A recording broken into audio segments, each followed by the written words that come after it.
बिस्मिल्लाहिर्रहमानिर्रहीम। अस्सलाम वालेकुम दोस्तों, मैं आपको खुश आमदीद कहता हूँ आज की इस वीडियो में। दोस्तों आज की इस वीडियो में मैं आपको जैस की मंथली मेगा प्लस ऑफ़र के बारे में बताऊँगा, जिसमें आपको 12 GB इंटरनेट दिया जाएगा।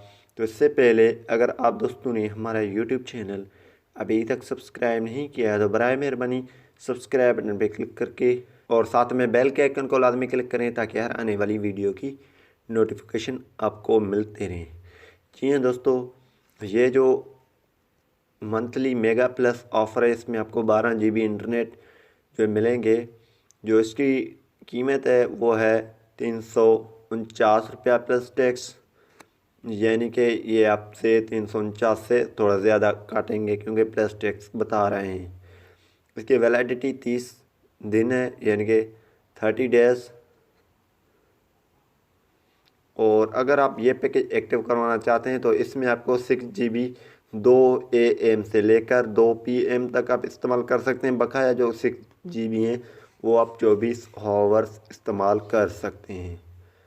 तो अगर आप ये पैकेज एक्टिव करवाना चाहते हैं तो इसकी कोड है *117*30#। ये कोड आपने लगानी है क्योंकि मैंने ऑलरेडी ये पैकेज एक्टिव की हुई है, अभी मेरी सिम पे लगी हुई है। आप इस तरह एक्टिव कर सकते हैं। ये कोड डायल करेंगे तो *117*30# डायल करेंगे तो ये पैकेज आपके पास एक्टिव हो जाएगा। दोस्तों अगर आप कोई और इंटरनेट पैकेज एक्टिव करवाना चाहते हैं तो इसकी कोड है *443*3#। जैसे ये कोड आप डायल करेंगे तो इसमें आपको और भी इंटरनेट पैकेज मिल जाएंगे। आप अपनी पसंद की कोई पैकेज एक्टिव कर सकते हैं जैज़ की। तो उम्मीद यही करूँगा कि ये वीडियो आपको पसंद आई होगी। अगर पसंद आई तो वीडियो को लाइक करना और शेयर करना नहीं भूलिए। Thanks for watching. पाकिस्तान जिंदाबाद।